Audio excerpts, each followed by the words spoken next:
Hey everybody, it's Safi and Marco Dish Out on Movies, the only movie review show on YouTube to review movies in terms of food. And it is just Marco here once again, and I am here today to review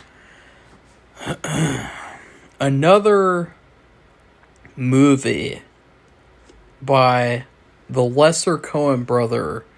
And this movie, his wife is also involved, as she was in the last one too. This movie is called Honey, Don't. And I feel like the title, it's a strange title. It kind of seems like it's telling me, honey, don't watch this bad movie. I think that I should have listened to the title, like, Honey, don't go see this movie. Honey, don't buy a ticket to see this movie. And unfortunately, I gave in, and it was an experience. So, but another thing is, like, the title doesn't even really go with the movie. You know, like, there's no point in the movie where there is, I guess, one time, like, but I don't know why the movie's even called Honey, Don't. Like, I know that the main character's name, her name is Honey, but there's not like a reoccurring joke, like, honey, don't do that, honey, don't go there. Like, there's no, like, reason why, like, the movie's called Honey, Don't, other than, I guess, it's a catchy title? I have no idea. Like, it's a really strange... It's just like last movie, like, Drive Away Dolls, it makes a little bit more sense. But still doesn't make very much sense. And so let's get into this movie, because I did not like this movie very much. It had a lot of problems. It had a lot of the same problems that the last movie had. And apparently this is supposed to be like a trilogy. And it's supposed to be like a weird, like a B movie. They call it a B movie trilogy. But the problem is that, look, B movies are good. Like, I love, like, old B movies, like, like, what would be a good one? There's the one, the I can't remember the name. Damn it! Like, this is really embarrassing. Shit. Like, this is what happens with me. Like, all of a sudden, when I need to remember, like, an important thing like this, I don't remember it, and then as soon as I stop recording, I suddenly remember the name, and I'm like, oh, shit. And then I'm like, okay, I'm gonna type that in the comments section. And so that's probably what I will do here. But, like, B movies are fun. They're a lot of fun, and you don't take them too seriously, and they're just a fun time. They're a cheap, kind of like homemade type of thing. Like, that's the fun thing about them. Like, I guess you could say, damn it, I forgot the title of that one too. No, I didn't. I remember one, Blood Feast. Herschel Gordon Lewis's Blood Feast. Now, that movie is a very bad movie, but it's a lot of fun. It's really weird. It's all about, like, this weird, like, Egyptian guy who's, like, killing people, and he's sacrificing them or something. It's really, really bizarre. The bad guy's name is Fuad Ramses. And it's just, he's one of the most weird, like, characters I've ever seen in a movie in history. And there's a lot of fun stuff in it. Very, very fun movie. And also kind of fun because it's a, I think, like, 60s or 70s movie. But see, the difference between that movie and this movie is that this movie feels... There's a couple of different reasons. Well, there's a lot of reasons why it fails, but there's a couple of reasons why it doesn't capture that B movie quality that the other one, the old B movies actually did. Number one, B movies never tried to be like a social, justice, socially conscious, movie. And so this movie and the last one, they both just kind of feel like they're very like loud and they're very like blunt and they're how should I put it? Like just very off-putting in a way where it's like, okay, like we get it, like the main character is a lesbian. Like how many times in the whole movie does she have to say that she's a lesbian? How many times does there have to be like a scene where like she's hooking up with someone or, there's talk about sex? Like this isn't a sex comedy.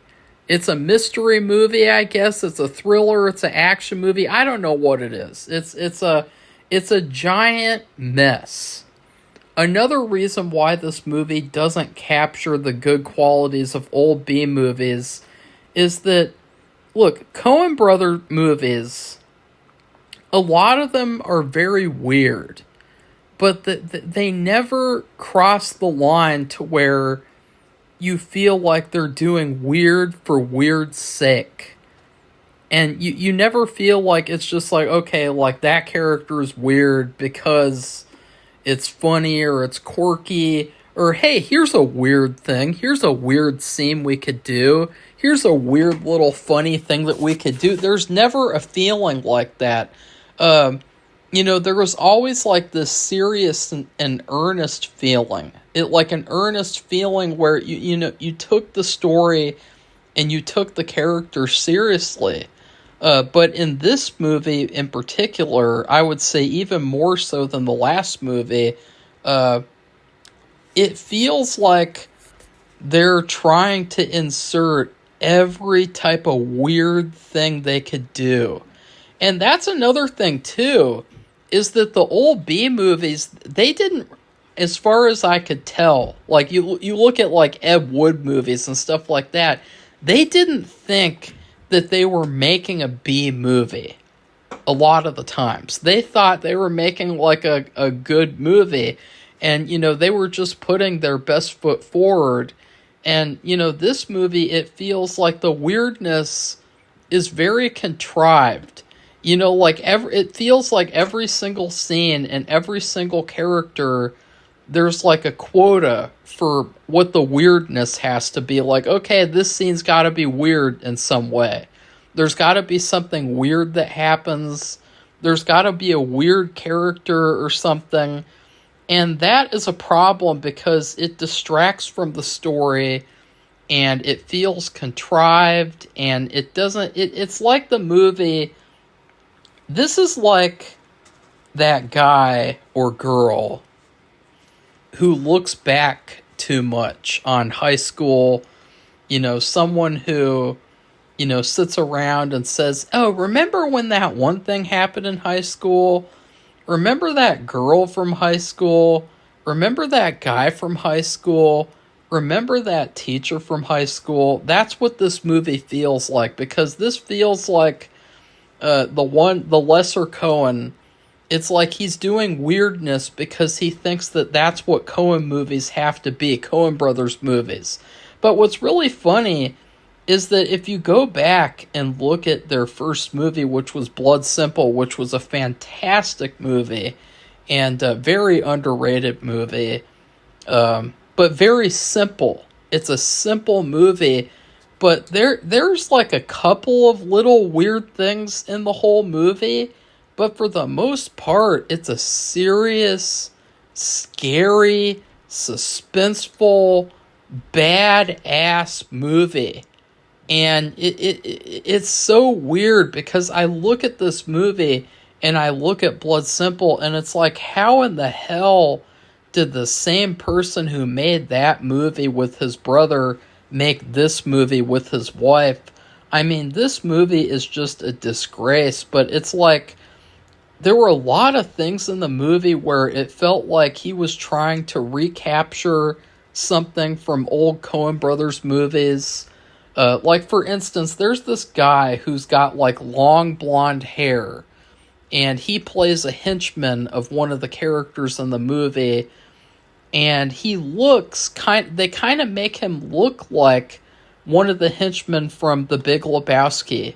And it felt like they did that because they wanted to recapture that.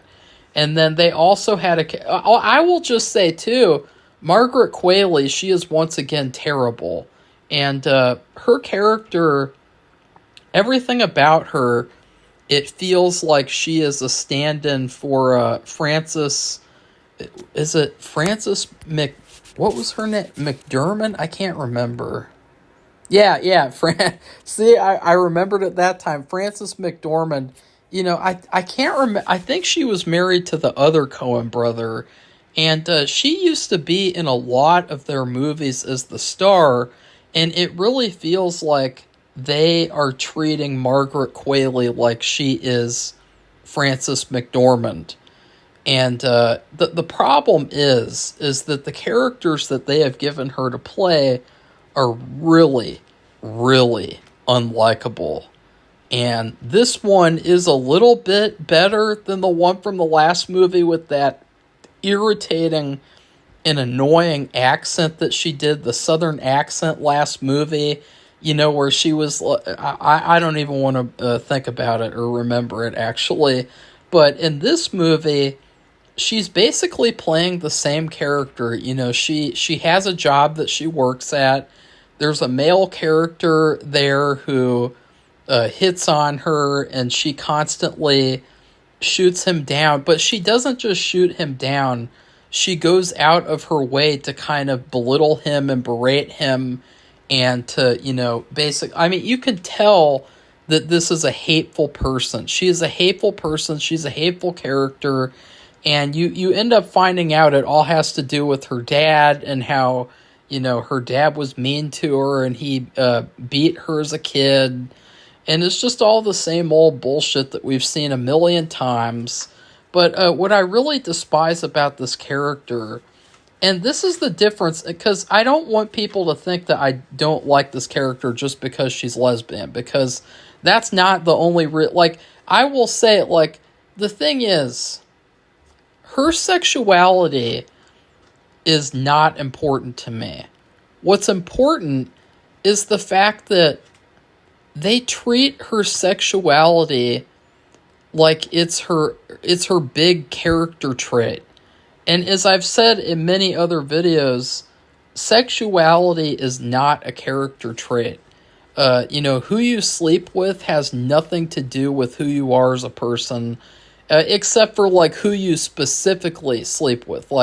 If she slept with a prostitute versus a serial killer woman or something, that would change the character kind of. But in terms of sexuality, that is not important to me. But it feels like modern movies, modern filmmakers specifically, they think that all that there is to a person is their gender identity and their sexual preferences. That's all that they think is what makes a person a person. And but also, she's a very hateful character. And these modern types of agenda characters like her, you always notice that they have to have a male character that they can step over, and that they can belittle, and they can treat like they're a joke character.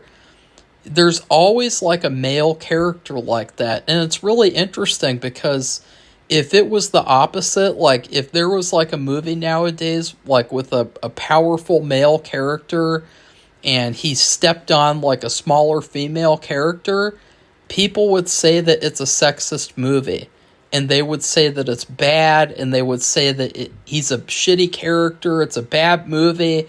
But because she's a female character, and because she's lesbian, it's perfectly okay how she treats this guy throughout the movie.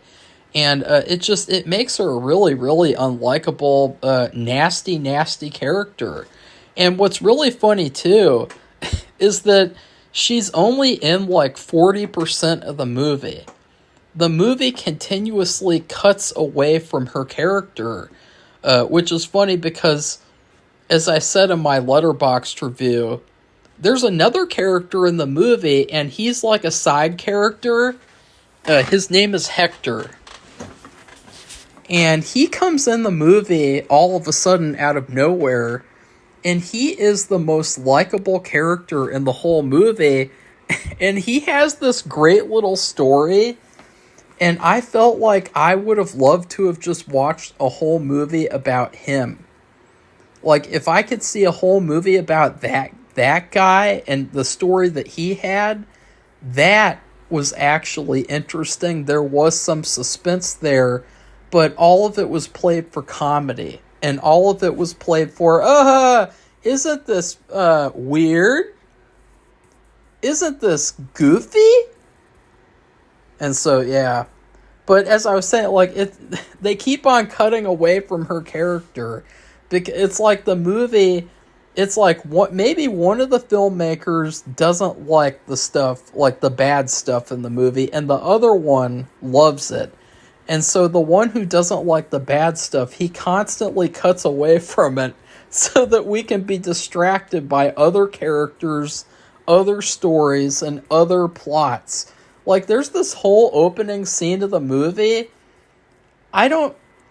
There's like literally no explanation for the opening scene in the movie at all.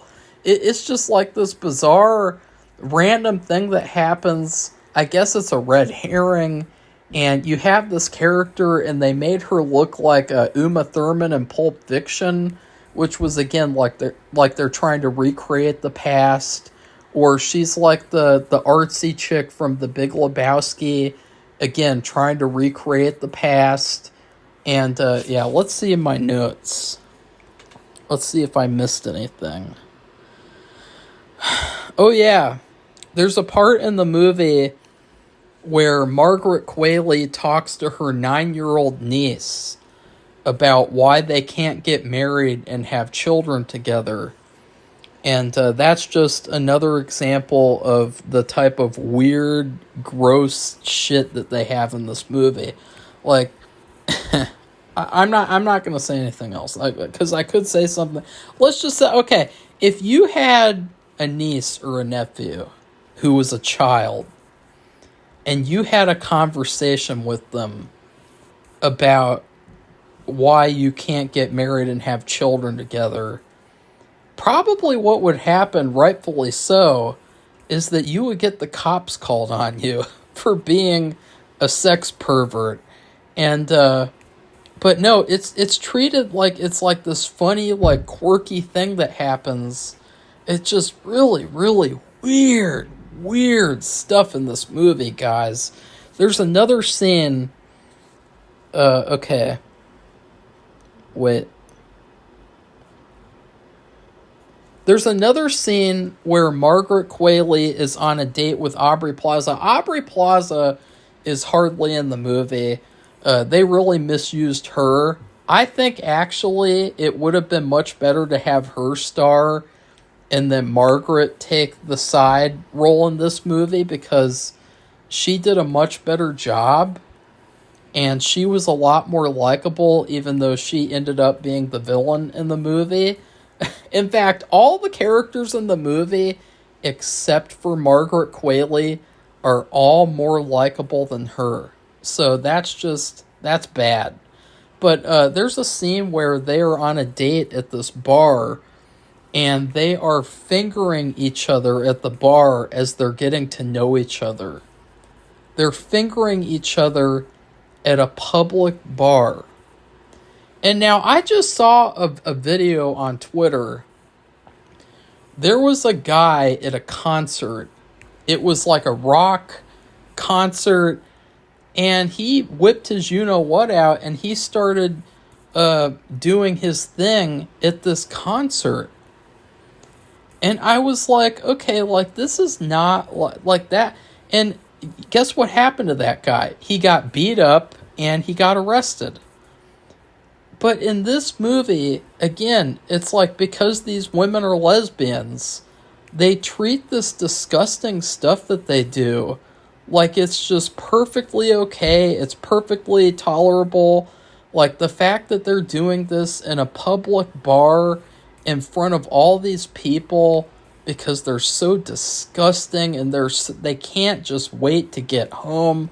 And they're treating it like it's funny, like, oh, isn't this funny? They're fingering each other as they're asking each other get to know you questions. It's like it's not funny at all. I didn't laugh once through this entire movie. Like I would have liked this movie if it was a good movie. Like there were some things I liked. I've already mentioned one or two.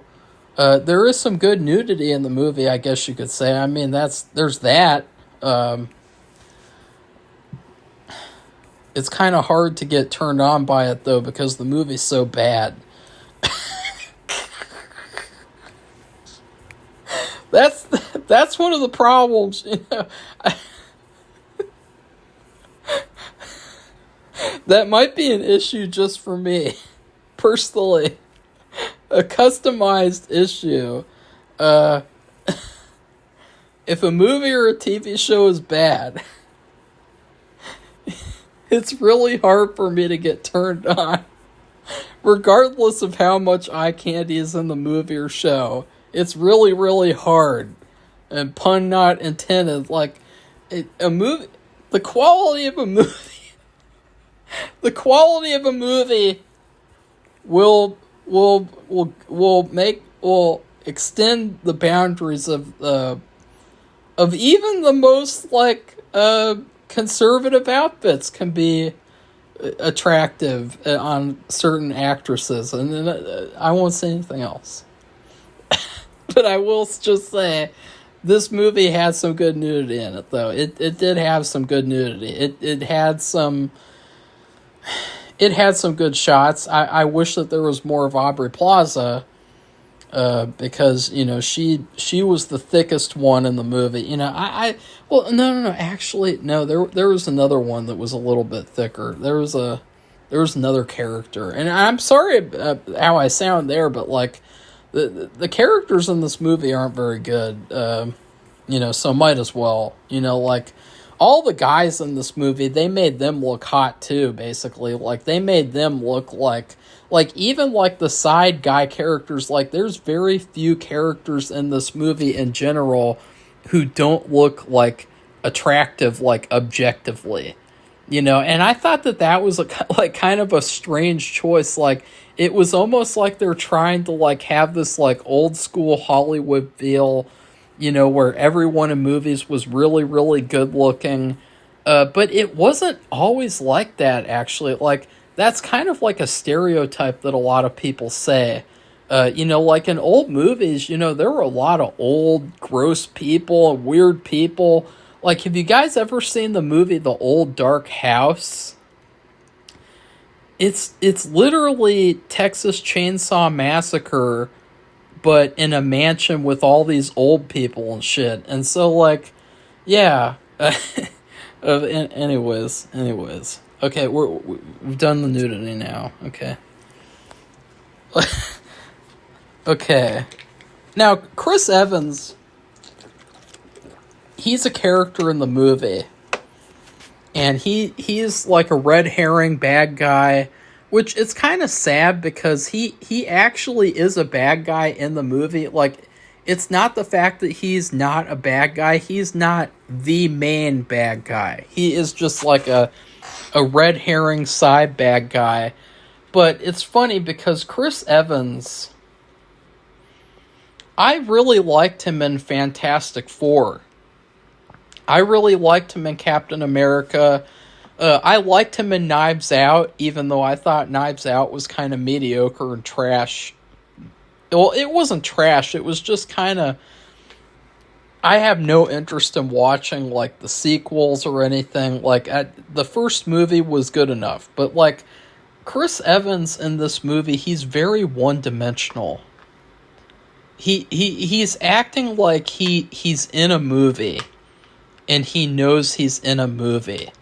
And this has become a big problem nowadays. Nowadays, specifically, with actors, modern actors, is that they all act like they're in a movie.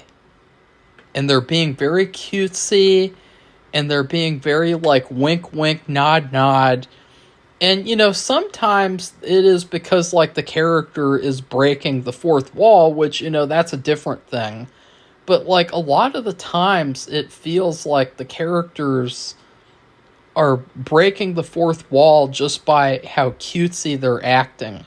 And that's what Chris Evans was doing in this movie. He acted like he knew that like he was in a fun Coen Brothers movie. So his performance is enjoyable in like a good bad way. But he acts like the character that he plays in Scott Pilgrim versus the World. Like the generic like movie star guy, the movie star bad guy, like that's how he acts like in this movie. And it's kind of sad to me actually, because one of the things that I was looking forward to this movie was seeing Chris Evans as like an evil, like bad guy character, and seeing that side of him. And I think it sucks because I think Chris Evans is a good actor. I would love to put Chris Evans in a movie of mine. I wish that he would get better scripts, or because I don't know, like, the script in this movie was bad, but like the performance he gave was bad too. So it's like a troublesome thing there.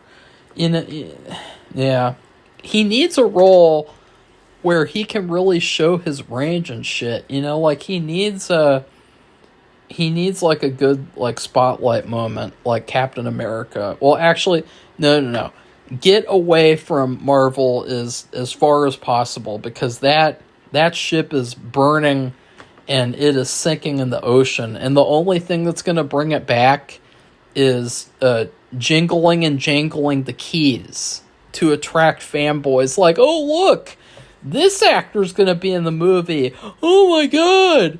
The Easter eggs, the cameos, the characters. Oh my God, look at the new Marvel movie.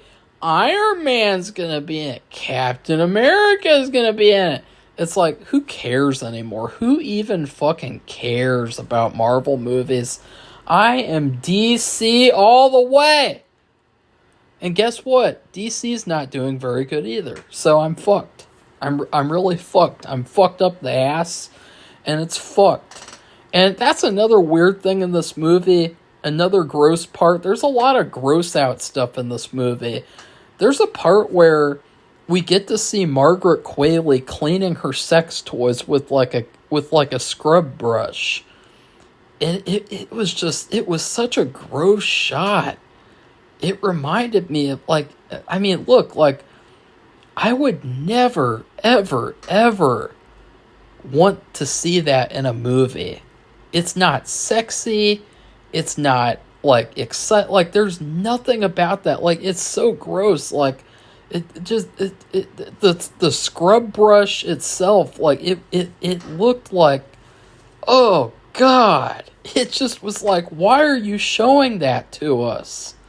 Why? It was like a joke where they were like, look at all these sex toys that they used. And it's like, what the hell? Like, this is gross. That was bad too. I just remembered that. It's good I talked a lot about stuff. I'm so glad, by the way, that I didn't have Safi watch this movie with me, because she would have had a panic attack, and she would have been like, I did not like that filthy movie, Marco. She would have been very upset about that movie. Now, there is a clear agenda moment in the movie, and it is probably the most cringeworthy moment in the entire movie. The entire movie is an agenda movie, but there is a part, and listen, I'm not going to say my politics because I'm an independent and I don't like either party, but, it just, both sides have a real problem with, like, not being able to shut up about their politics Because, like, you knew that because a certain person won the election, that the other side was going to throw a temper tantrum, and they're going to put in all their movies and shows like a surrogate character for the new president, and they're gonna have to say like, oh, we hate this, we hate that, like because it's like people in Hollywood, they feel like they have to make their opinions known, no matter if anyone cares or not. And so there's a part in the movie, there's a character, and he beats his girlfriend. He's a terrible guy, terrible character. And Margaret Qualley beats him up. And but what I really didn't like was they had to add on this moment, because this one moment, it just felt like it was so unnecessary.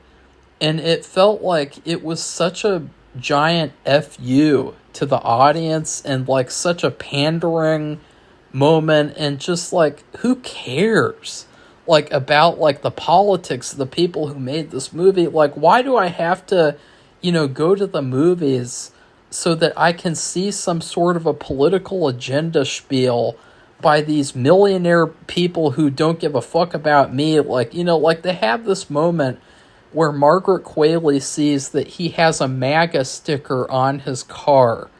So right then and there, they're saying that anyone who supports MAGA is probably a girlfriend beater or an abuser or something. And right off the bat, you're dividing the audience in half. And you're saying half of the audience are all evil people, which, I don't like either side. I think both of them are terrible. Both support Israel, so, both are terrible in my opinion. Anyone who supports Israel is evil, in my opinion, but that's a separate issue for discussion. But like, she puts a sticker over the MAGA sticker, and it says, I have a what, and I vote. And so basically, it was such a weird moment that just felt like it was completely out of nowhere. And it was only there so that the filmmakers could make a political statement. And it was just so unnecessary, because like there was already like a whole sequence between her and this guy, and they had to add that on at the end. And this movie, it is a very hateful movie. There's another scene where her father, I guess he's homeless or something, and there's a part where he shows up at Margaret's house, and she lets him in and gives him like some soup or something, and he says that he wants to reconnect with her, because when he's dead, she's going to regret that she treated him like trash, because she's because she's still hurt about what he did to her. And she says, "You're already dead." And after that, they never bring that back up again, which makes you wonder, like, is this some bullshit thing where he is actually dead? Like, is it a David Lynchian thing, or what is actually going on here? It was just very, very hateful. And it felt like, again, like, this is such an anti-men movie. And that's the thing, like, when men made movies, like when you had like these, what they call quote unquote male gaze movies, it was never about hating on women, and it was never about like stepping over women and treating women badly. But for some reason, in all of these modern movies that are female oriented, all of them have to be about stepping on men, stepping over men, making men look bad, and treating men badly. That's all that modern movies do. And frankly, I'm sick and tired of it. Like, I'm tired of these movies. I'm tired of characters like Margaret Qualley and her stupid, dumb agenda characters that she plays over and over and over again, because it just feels kind of like a humiliation ritual. You know, like when they make black actors wear dresses, you know, like Kevin Hart putting on a dress and dancing around. That's what this movie feels like, but for Margaret Qualley.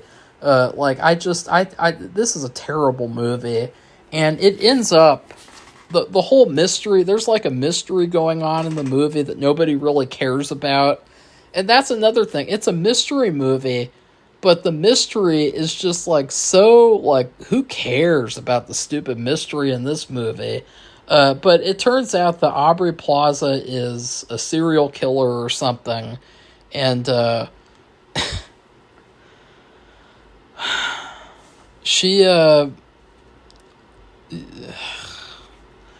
she has like this whole fight with Margaret Qualley, and it's really really bizarre what happens because she has this huge combat knife, and she's threatening Margaret, and she's saying, "I'm going to kill you. I killed my father where you were standing, and now I'm going to kill you."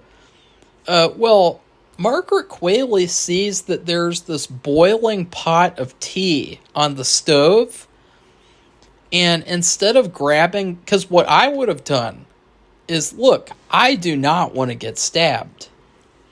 Getting stabbed sounds like a, oh God, ugh. Just thinking about it makes me uncomfortable. But what I would do is I would pick up the teapot and I would throw the hot water in Aubrey's face, her eyes, knock her out, and then knock her out. And then take her knife or get the gun, shoot her, disarm her. But instead, guess what Margaret Qualley decides to do?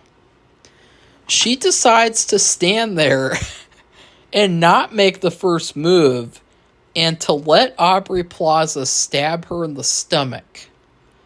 And then, and only then, does she pick up the teapot and hit her over the head.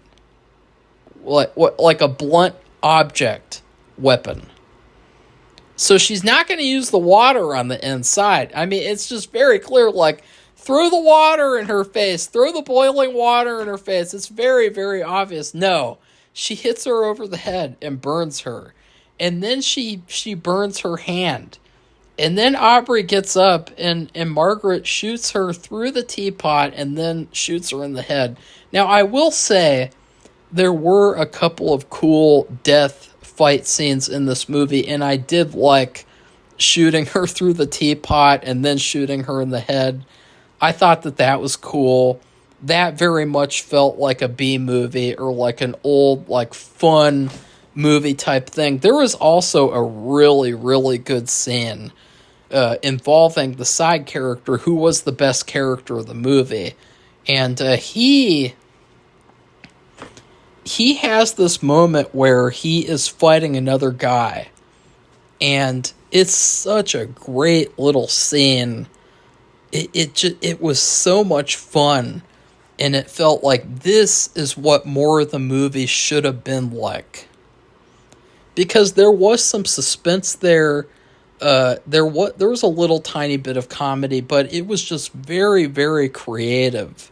And so those two things in the movie, I really liked those. And then the movie ends up. The movie just kind of ends. It doesn't really have anything to say at the end. Chris Evans gets killed off camera by the Uma Thurman ripoff. And then the last shot of the movie is Honey or Margaret talking to Uma Thurman's character at the stoplight. And so, yeah, this movie was just a giant waste of time. It was exactly like I thought it would be. It is a little bit more hateful than the last movie. Drive Away Dolls was not as hateful as this movie.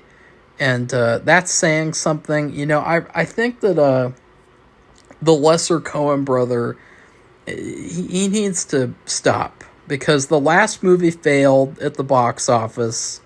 This movie failed at the box office, I believe. So he needs to stop now. It just, nobody wants this shit. The last movie was trash. This movie was trash. And they're going to make a third movie in the series. Like, nobody wants it. Nobody asked for it. If they make it, I will review it and give my honest opinion on it, which means most likely I will completely trash it because, I'll say what I think. If I like the movie, I like it. If I don't, I don't. Like, I didn't think I would like Fantastic Four, and I thought that movie was like the best movie of the year. So, I'm willing to change my opinion, but what I'm not willing to do is support a movie like this, where it's a hateful movie, it's a stupid movie, and it's just a big disaster. I think that people who like this movie, you probably just like it because it is fun. Like, I can acknowledge it's a fun, stupid movie. Like, I guess you could have fun with it. If you really turn your brain off and don't really care about quality or story or character, but if you care about any of those things, you're gonna have a really bad time watching this movie.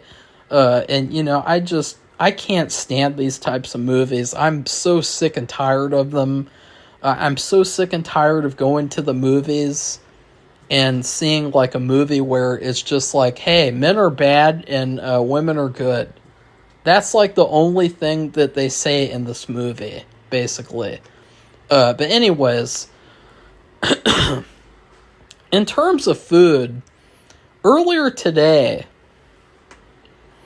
I got a frozen meal out of the freezer. It has been in my freezer for months.